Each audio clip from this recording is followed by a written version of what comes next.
to share my time with Deputy Connaughton with the agreement of the House. Agreed. Thank you very much. I welcome the opportunity to speak on this bill this evening.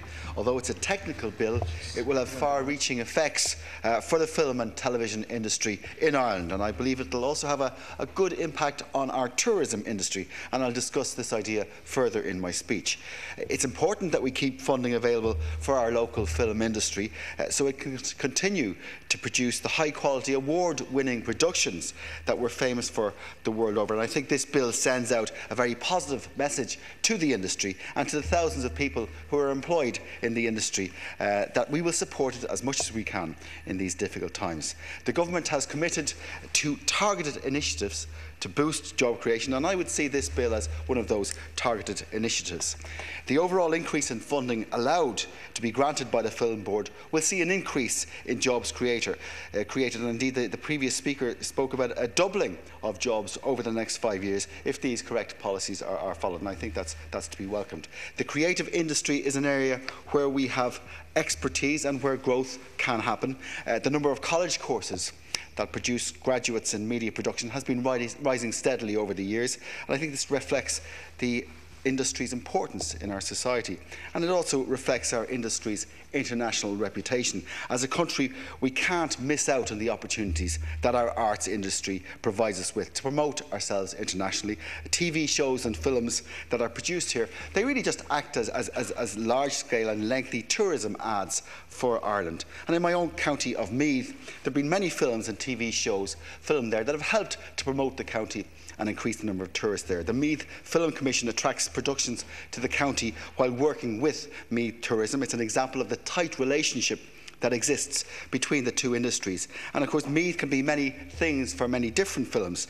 Shots that require an element of Gaelic heritage can be shot there, for instance, at Lough Crew or at Brúna. And of course, Trim Castle was used famously for the Braveheart film back in the 1990s. And hundreds of local people there got jobs and were employed as extra at the time. So that gave a great boost to the local economy at that time. And the many beautiful backdrops that dominate rural parts of the county can help to produce beautiful romantic backdrops for historical films. And these backdrops were famously used in the screen version of the 1844 novel by William Makepeace Thackeray, The Luck of Ballyliden, in the 1975 epic by Stanley Kubrick. And of course, our infrastructure gives great access to Dublin Airport, so it's very, very easy for international crews to come in, and it's also easy for tourists to come in as well. The reputation of our country has taken knocks over the past number of years, but the positive image that can be portrayed through film and television is one way of re-establishing our credibility on the international scene. Most recently, we had the production of The Secret of Kells, which helped to improve our standing. It played upon the mythology of Celtic Ireland. It took many images from the Book of Kells and brought them to life for a new generation of people. And our Celtic mythology, of course, is one of the attractions to our island for many tourists. And it's a key selling point to the American market at present. Clips from the film have been seen by hundreds of millions of people when it was nominated for Best Animated Film in the 2010 Oscars in Los Angeles. And that was a fantastic achievement for the creators and staff that worked on the film.